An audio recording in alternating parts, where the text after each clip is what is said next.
사도 바울이 세 차례에 걸쳐서 소아시아와 유럽의 전도 여행을 마친 후에 예루살렘으로 이제 올라가자 유대인들이 기다렸다는 듯이 사도 바울을 죽이려고 합니다. 그에게 돌을 던지고 거의 죽을 뻔한 그런 경우가 생깁니다. 그러자 이 소란을 통제하기 위해서 로마 군대가 출동하여서 바울을 사로잡습니다. 그리고 가두는데 이 로마 총독은 사도 바울이 로마 시민인 것을 알고는 그를 유대인에게 내어주지도 못하고, 그렇다고 또 유대인의 눈을 두려워해서 그를 석방시켜 도망가게 할 수도 없는 입장이 되었습니다. 그런 가운데 사도 바울은 이렇게 선언합니다. 나는 로마 시민이니 가이사에게 항소하노라 라고 합니다. 그것은 곧 내가 로마에 가서 로마 황제 앞에서 내가 재판을 받겠다라는 의미였습니다. 그리하여 사도 바울이 마침내 로마로 이제 출발하는데, 배를 타고 가는데 그 뱃길이 순탄치 못하리라는 그런 계시의 말을 무시하고 그들은 출발을 합니다. 그러나 배가 그 로마로 가는 도중에 폭풍우를 만나서 여러 날 동안 높은 파도에 시달리며 거의 배에 탄 사람들이 다 죽게 되었습니다. 그때 하나님께서 사도 바울에게 이렇게 음성을 들려주셨습니다. 사도행전 27장 24절 말씀인데, 바울아 두려워하지 말라. 너가 가이사 앞에 서야 하겠고 또 하나님께서 너와 함께 항해하는 자를 다 내게 주셨다. 사도 바울 그 위에 하나님이 항상 지켜보고 계셨다는 것입니다. 그리고 하나님이 지켜본 그 사도 바울을 반드시 로마에 가게 하겠다는 하나님의 약속이었습니다. 사도 바울이 예수님을 만나서 회심하고 복음을 전하기 시작한 때부터 로마에서 순교하기까지 거의 33년 동안 사도 바울은 엄청난 고된 일들을 많이 겪었습니다. 그것이 고린도 후서에 이렇게 나타납니다. 우리 고린도 후서 11장 23절부터 한번 읽어볼까요? 사도 바울이 어떤 힘든 일을 당했는지 한번 읽자. 내가부터 시작. 내가 수고를 넘치도록 하고 옥에 갇히기도 하고 더 많이 하고 매도 수없이 맞고 여러 번 죽을 뻔하였으니 유대인들에게 40에서 하나 강한 매를 5번 맞았으며 3번 태장으로 맞고 1번 돌로 맞고 3번 파선하고 일주야를 깊은 바다에서 지냈으며 여러 번 여행하면서 강의 위험과 강도의 위험과 동족의 위험과 이방인의 위험과 시내의 위험과 광야의 위험과 바다의 위험과 거짓 형제 중에 위험을 당하고 또 수고하며 애쓰고 여러 번 자지 못하고 줄이며 목마르고 여러 번 굶고 춥고 헐벗었노라. 이렇게 엄청난 힘든 여정을 사도 바울은 걸어갔지만은 하나님의 눈 아래에서 걸어간 길이었기에 그는 그것을 능히 이겨낼 수 있었다는 것입니다. 오늘 에브라임 산지에 사는 그 미가와 그 집을 찾은 단 지파의 여정에는 하나님의 눈이 지켜본다는 것을 깨닫지 못한 그들이 멸망의 길을 걸어가는 것을 우리는 보게 됩니다. 가나안 땅을 정복한 후에 분배받은 땅을 가나안 족속에게 도로 빼앗긴 단 지파가 거주할 새 땅을 찾기 위해서 정탐꾼 5명을 선발하여 새로운 그 거주지를 찾기 시작합니다. 그런데 그들이 새 땅을 찾기 위해 북쪽으로 올라가던 중에 에브라임 산지에 사는 미가의 집에 들어가서 유숙을 하게 됩니다. 그런데 그곳에서 미가의 제사장을 만납니다. 그런데 그 미가의 제사장이 그들에게 이렇게 하나님의 말씀이라고 선언합니다. 너희가 가는 길은 여호와 앞에 있느니라. 너희가 가는 길은 여호와 앞에 있느니라. 이 말을 듣고는 그들이 북쪽으로 계속 올라가서 하나님이 약속하지 않은 땅인 그 라이스를 보고는 이 땅이 바로 하나님이 주신 땅이라고 믿고는 자기 그 본거지 소라 땅으로 가서 백성들을 이끌고 올라가는 것입니다.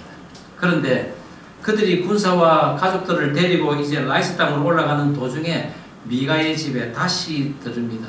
그런데 이번에는 그 미가의 집에 있는 우상의 신상들, 에봇, 드라빔, 각종 우상의 것들을 다 약탈을 해가지고 거기다가 그 미가의 제사장까지 회유해야 데리고 갑니다. 이 사실을 안 미가가 주민들을 이끌고 그 뒤를 쫓아가서 항변을 하지만은 수적으로 약세인 까닭에 집으로 그냥 돌아가죠. 그리고는 단 지파는 풍족하여 교류를 필요로 하지 않는 그 라이스 땅에 평화롭게 사는 주민들을 무자비하게 살육하여 그 땅을 차지합니다. 그리고는 그 땅에 미가의 집에서 훔쳐온 각종 우상의 신상들을 세우고 또 미가의 제사장을 자기 지파의 제사장으로 세우고는 그 땅에서 살아가는 것입니다. 오늘 저는 너희가 가는 길이 여호와 앞에 있느니라 라고 계시해준 미가의 그 제사장의 선포가 과연 하나님의 뜻과 일치하는지를 하나님의 눈 아래에서 가는 여정이라는 제목으로 사사기 18장을 살펴보고자 합니다. 하나님의 눈 아래에서 가는 여정, 그 첫 번째는 하나님의 말씀을 분별하며 가는 여정이라는 것입니다. 오늘 본문 9절 10절 다시 한번 한 목소리를 읽겠습니다. 시작. 이르되 일어나 그들을 치러 올라가자. 우리가 그 땅을 본 적 매우 좋더라. 너희는 가만히 있느냐? 나아가서 그 땅 얻기를 게을리하지 말라. 너희가 가면 평화로운 백성을 만날 것이요 그 땅은 넓고 그곳에는 세상에 있는 것이 하나도 부족함이 없느니라. 하나님이 그 땅을 너희 손에 넘겨주셨느니라 하는지라. 오늘 미가의 집을 찾은 단 지파의 5명은 단 지파가 새로이 거주할 땅을 찾으러 간다고 했는데 사실 단 지파는 과거 여호수아 때 가나안 땅을 정복하고는 이미 땅을 분배받은 지파입니다. 그런데 그들은 정착 초기에 아모리 족속들에 의해서 쫓겨나 산지로 올라가 버립니다. 그리고는 분배받은 땅을 지키지 못하고 뿔뿔이 흩어져 버립니다. 그런 가운데 이 단지파 남은 그 사람들은 5명을 선발하여서 새로운 거주지를 이제 찾으러 다닌 것입니다. 신개척지를 찾아서 북쪽으로 올라가던 중에 에브라임 지파의 지경인 그 에브라임 산지에서 미가의 집에 유숙을 하는데 그때 그 집에 있는 미가의 제사장의 어떤 말소리나 무슨 기도 소리를 들었겠죠. 그런데 그들이 듣기로는 이 미가의 제사장의 발음이 그 지방 사람이 아닌 것입니다. 그걸 어떻게 아느냐면은 그 제사장의 말투가 그 에브라임 지파의 그런 사투리 방언하고는 달랐다는 것이죠. 그리고는 그에게 본적을 묻습니다. 너가 어디서 왔느냐고. 우리나라도 뭐 지금은 많이 표준어를 많이 사용하지만은 과거 한 30년 전만 해도 그 지방의 사투리가 엄청 강했습니다. 경상도 사람, 전라도 사람 서로 이를 만나면은 말이 안 통합니다. 특별히 제주도 사람들은 더 말이 안 통합니다. 그만큼 방언이 심했죠. 그런데 오늘 그 제사장도 그 에브라임 지파 사람이 아니라는 것을 이 5사람이 알았습니다. 에브라임 지파는 왜 그러냐면은 그 영어로 SH 그러니까 she 발음을 못합니다. 대신에 S 발음인 S 발음은 잘 하는 것이죠. 예전에 사사 입다가 전쟁을 끝내고 왔을 때 에브라임 지파와 그 논란이 생겨서 그들과 전쟁을 하게 됩니다. 그런데 전쟁에 패한 에브라임 그 지파가 자기 땅으로 도망을 가기 위해서 요단강을 건너야 됐습니다. 그런데 이 사사 입다의 군사들이 먼저 요단강 나루트를 점령을 하고는 건너가는 사람들마다 물어봅니다. 쉽볼레라 해봐라 라고 합니다. 그것은 꼭 강을 건너게 해달라는 의미입니다. 쉽볼레 이라면은 S 발음, SH 발음을 쉬 발음을 하는 자는 살려줍니다. 강을 건너게 해주는데 쉽볼레라고 쉽볼레 이라면은 S 발음을 해버리면은 그 자리에서 이 자는 에브라임 지파다 해가지고 죽여버렸던 것이죠. 쉬 발음을 잘 못하는 이 에브라임 지파 지경에 이 제사장은 쉬 발음을 아주 잘한다는 것이죠. 그래서 얘는 이 제사장은 다른 데서 왔구나라는 것을 그들이 알아차린 것이죠. 그리고 묻습니다.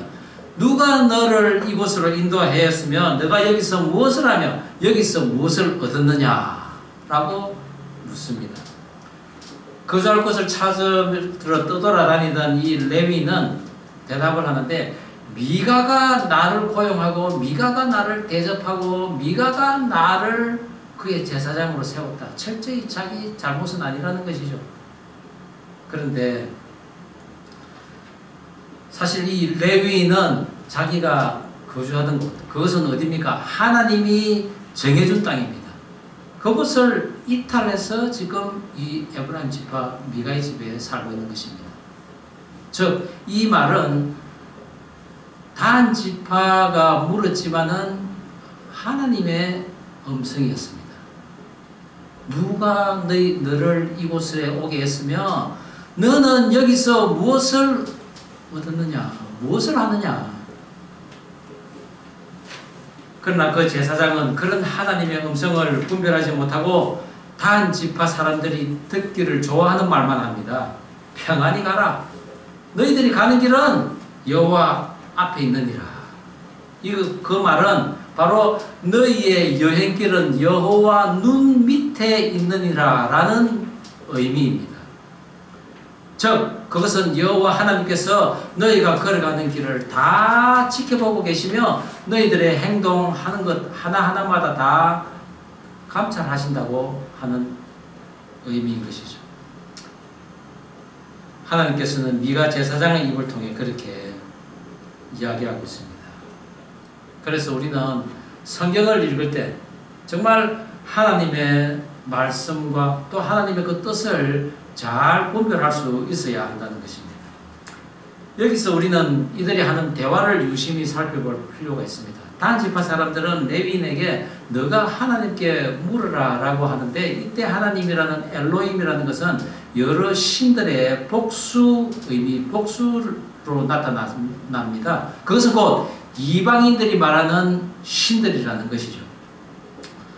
그런데 미가의 집에 있는 이 제사장은 그들에게 이야기할 때 여호와라고 이야기를 합니다. 이방의 신들보다는 야훼 하나님에 대한 이야기를 많이 들었던 레위인이라는 것을 알 수가 있습니다. 그러나 이렇게 계시의 말을 하는 미가의 제사장이나 또 새로운 거주지를 찾아가는 이 단 지파의 군사들, 그런 하나님의 말씀을 분별하지 못하고 있다는 것입니다. 그저 평안의 말로 주고받는 그런 모습으로서 각자의 자기의 길을 떠나는 것입니다. 그리고는 한가하고 걱정 없이 사는 라이스를 정탐하고는 소라로 돌아와서 보고를 합니다. 그때 그들이 뭐라고 합니까? 너희가 가면 평화로운 백성을 만날 것이요 그곳에는 세상에 부족한 것이 하나도 없는 그런 땅이다. 하나님이 그 땅을 너희 손에 넘겨주었느니라 라고 선포를 합니다.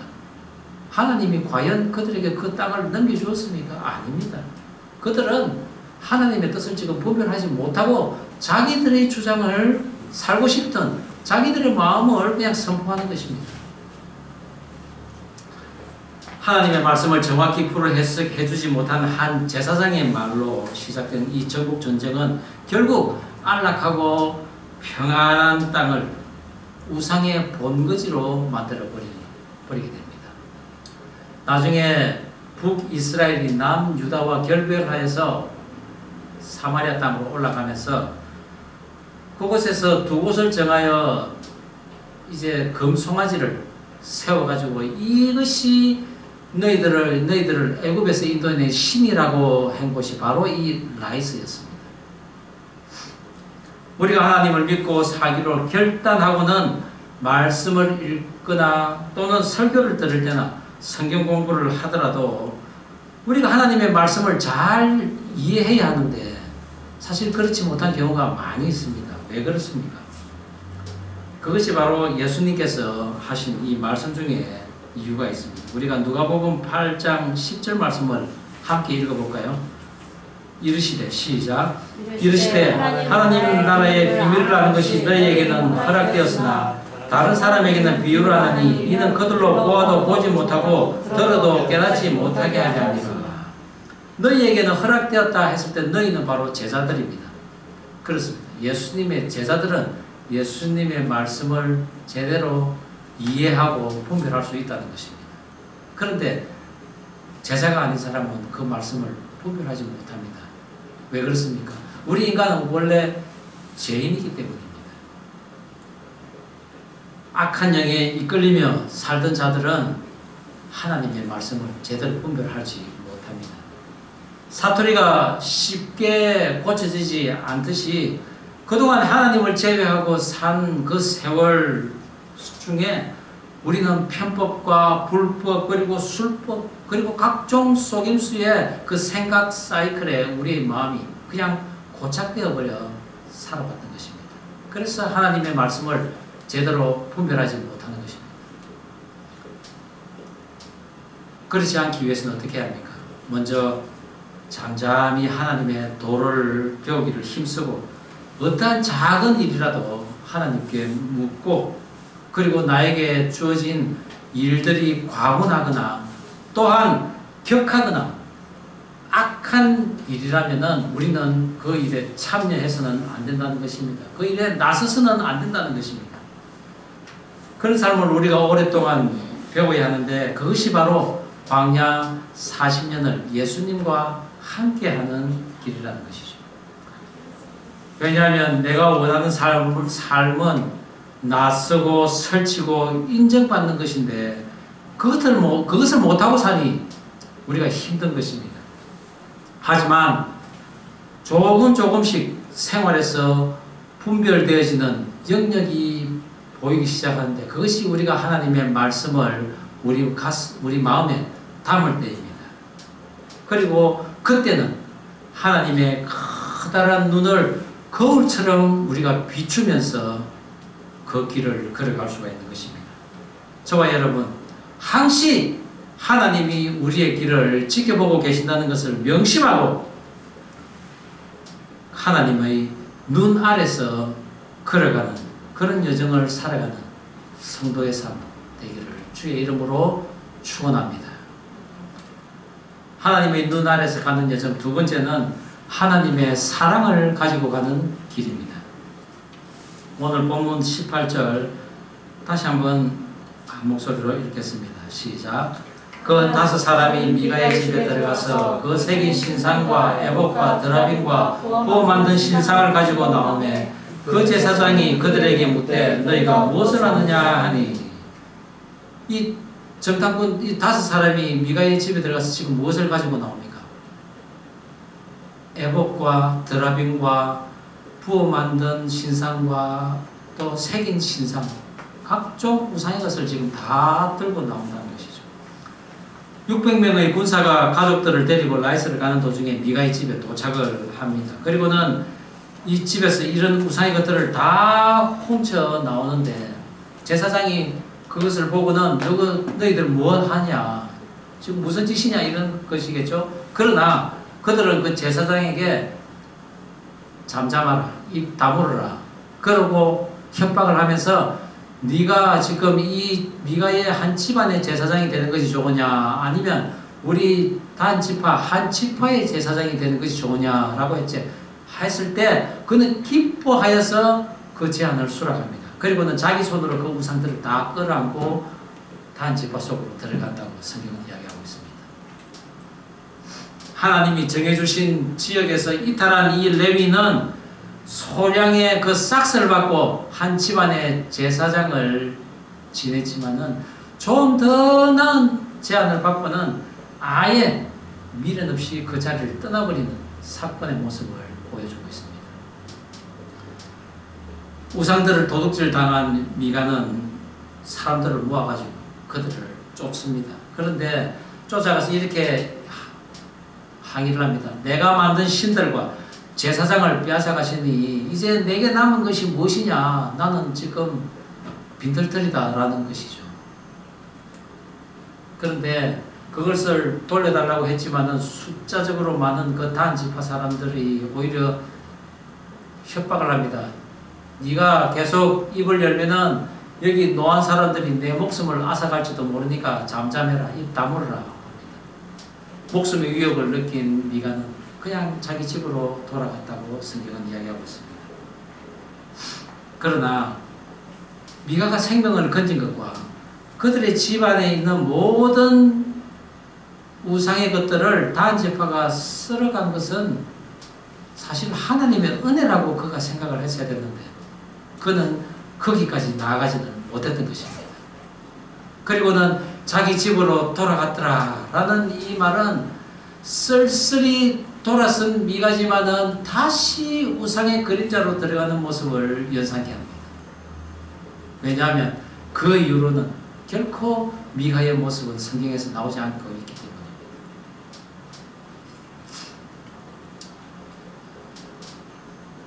생명을 건진 것과 자기 스스로 치울 수 없었던 그런 우상을 하나님께서 단지파를 통해 치워준 이 은혜를 미가는 오히려 우상에 대한 미련만 나타내는 그런 모습을 보이고 있습니다. 학생은 항상 선생님의 그 눈 앞에 있어야 합니다. 그래야 공부에도 집중할 수가 있고 또 그리고 선생님의 사랑을 또 받을 수 있습니다.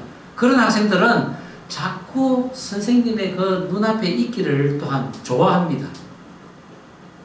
그런데 공부가 즐겁지 않고 또 선생님이 싫은 학생들은 자꾸 그 선생님의 눈을 피해 다닙니다. 자연히 공부가 싫어지는 거죠. 멀리 될 수밖에 없습니다. 그리고는 딴 데 정신을 팔게 되죠. 오늘 우리 학생들 선생님의 눈 밑에서 늘 생활할 수 있기를 바랍니다. 선생님의 눈을 좋아하기를 바랍니다. 그래야 공부 잘할 수 있습니다. 그러나 오늘 미가와 단지파는 어떤 모습입니까?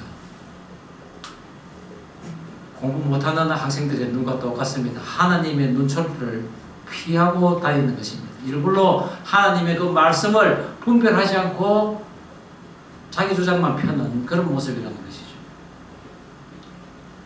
왜냐? 그들은 우상을 너무나 사랑하고 있기 때문입니다.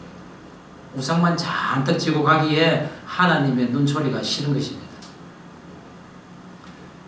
우상을 잔뜩 지고 라이스에 도착한 단지파는 라이스 사람들을 진멸시키는데 이 라이스라는 동네는 동쪽과 북쪽은 헬몬 산맥이 있고 그리고 서쪽은 레바논 산맥이 가로막고 있습니다. 그리고 그 남쪽은 갈릴리 호수 그 위쪽에 메롬 호수라고 큰 또 호수가 하나 있습니다. 그 호수가 또 가로막고 있기 때문에 천혜의 그 땅이었습니다. 한가롭고 걱정 없고 부족함이 없는 그야말로 천국과 같은 곳에서 살고 있는 사람들이었지만은 그들에게 부족한 것이 있었습니다. 바로 경계에 대한 방심이었습니다. 경계를 해야 되는데 그 경계를 하지 못한 것이죠.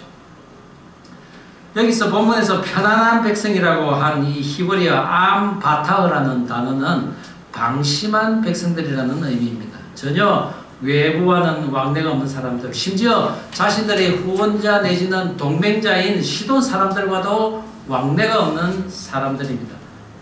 그런 사람들을 죽이고 땅을 빼앗은 단지파는 물론 악한 자들이죠. 하지만 이 천년 요새로 겹겹이 쌓여있다고 하여 안주하고는 한가롭게 여유를 즐기며 외부의 공격에 대비하지 않는 그들에게도 잘못이 있다는 것입니다. 그렇게 진멸당한 라이스족을 보면서 그 옛날에 이 땅의 원주민인 인디언들이 생각이 납니다. 전혀 외부에 대해서 경계를 하지 않고 방심을 했던 인디언들이죠.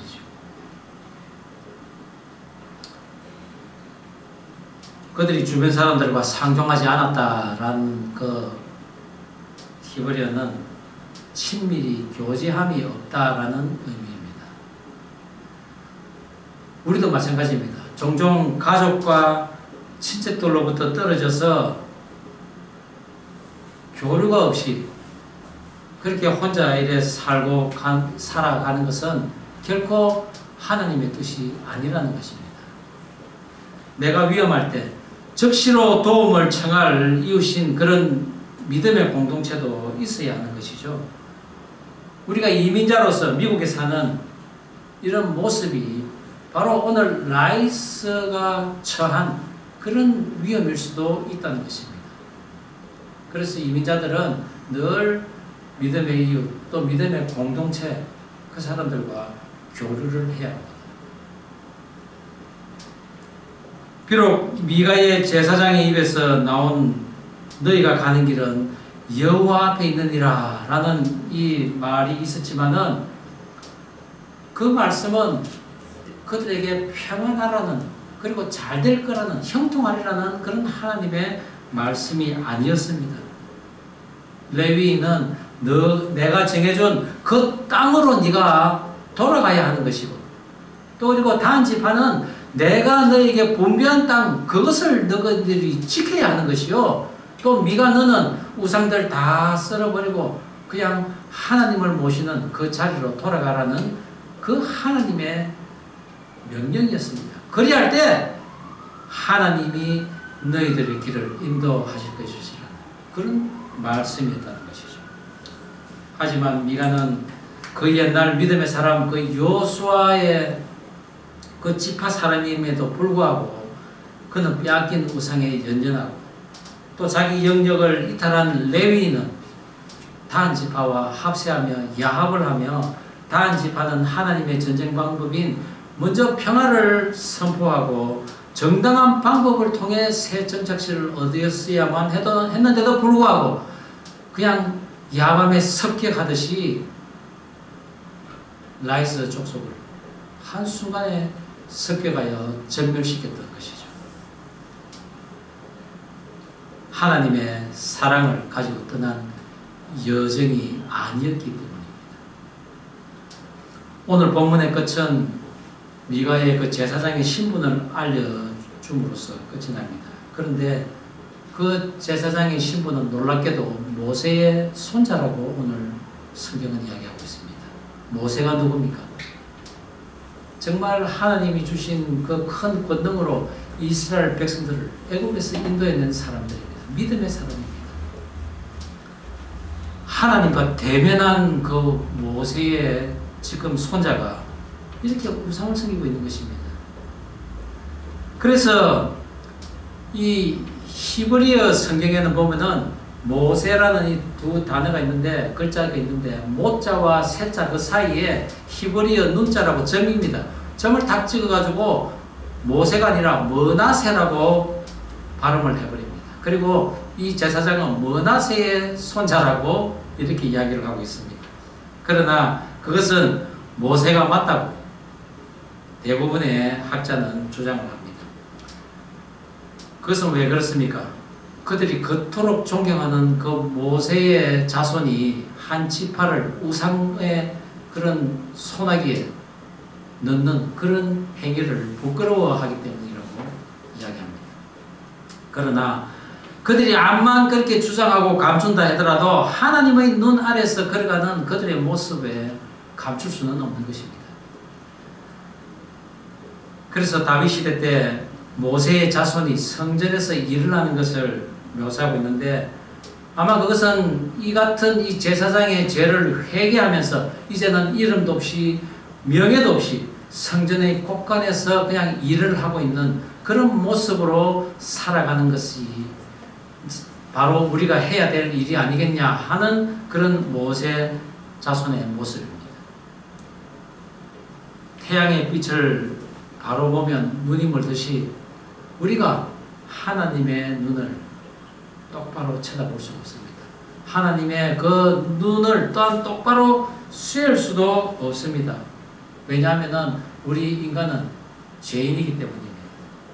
오존층이라는 그 보호막이 있기 때문에 태양의 빛이 우리에게 와서 우리에게 골고루 영양분을 공급하듯이 우리가 하나님의 눈빛을 쬐야 되는데 무언가 가림막이 있어야 됩니다. 오존층과 같은. 그것이 무엇입니까? 바로 사랑의 프리즌 예수 그리스도가 그 하나님의 눈빛을 통과를 주기 때문에 우리가 은혜 가운데 살 수 있는 것입니다. 그 예수님은 단 지파처럼 갑자기 습격하여서 모든 것을 빼앗으시는 분은 아닙니다. 먼저 하늘의 평화를 선포하고 또한 모두가 하나님께로 돌아오도록 초청을 하고 있습니다. 뿐만 아니라 예수님이 오실 때와 오실 그 방법, 그 모든 것이 말씀으로 이미 계시되어 있습니다. 그리고 그 말씀대로 그분은 오셨고 그 말씀대로 행하시는 분이었습니다. 그리고 그 예수님께서 이 땅에 오실 때 큰 선물을 가지고 오셨습니다. 그것은 모든 것을 능히 듣고 용서하실 사랑이라는 그런 선물을 가지고 오셨습니다. 그래서 베드로전서에서 이렇게 고백을 합니다. 우리 베드로전서 4장 8절에서 10절 말씀을 함께 읽어볼까요? 시작. 무엇보다도 뜨겁게 서로 사랑할지니 사랑은 허다한 죄를 덮느니라. 서로 대접하기를 원망 없이 하고 각각 은사를 받은 대로 하나님의 여러 가지 은혜를 맡은 선한 청지기같이 서로 봉사하라. 아멘. 하나님의 아들이신 그 예수님이 이 땅에 오신 여정은 바로 하나님의 말씀을 분별하지 못하고 또한 우상의 것만 지고 가는 우리들에게 하나님의 말씀이 깨달아지고 하나님의 말씀이 분별되고 또한 우상을 벗어버릴 수 있게 하기 위한, 바로 그것을 도우기 위한 성령님을 보내시기 위함이었습니다. 그래서 이제 저와 여러분은 그 성령님의 도움을 받아 그 말씀이 깨달아지고 분별할 수 있는 그런 은혜가 있기를 간절히 바랍니다. 그것이 곧 여호와 하나님의 눈 아래서 걸어가는 여정임을 명심하시고 그런 축복된 삶을 살아가는 성도들 다 되기를 주의 이름으로 축원합니다. 기도하시겠습니다. 그렇습니다. 하나님의 눈 아래에서 가는 여정은 바로 하나님의 말씀을 분별하며 가는 여정입니다. 또한 우상의 것을 가지고 가는 것이 아니라 하나님의 사랑을 가지고 가는 여정입니다. 우리가 그런 삶을 살게 하여 주시옵소서. 모든 일에 신중하고 또 나의 안에 있는 죄를 씻어낼 때 말씀이 이해되고 분별된다는 것을 언제나 깨닫고 누가 나를 인도하였는지, 누가 이곳에서 무엇을 하며 누가 무엇을 얻었는지 이런 질문을 내가 받았을 때 정말 하나님, 그렇습니다. 지금까지는 내 스스로 인도한 길을 걸었지만 이제부터는 하나님의 인도하심을 받기를 원합니다. 내가 우상의 것을 먹기보다는 하나님이 주시는 식물을 먹기를 원합니다. 우상을 섬기는 일을 하는 것이 아니라 하나님을 섬기는 일을 하는 일을 원합니다 라고 고백하는 그런 삶을 살게 하여 주시옵소서. 그래야 우리가 인생 살아갈 때 우상의 것을 잔뜩 등에 지고 걸어가기보다는 하나님의 사랑을 가지고 어디를 가든지 평화를 선포하고 또한 그곳에서 하나님의 그 사랑을 전할 수 있는 우리 모두 다 되게 하여 주시옵소서. 감사드리오며 예수님 이름으로 기도드립니다.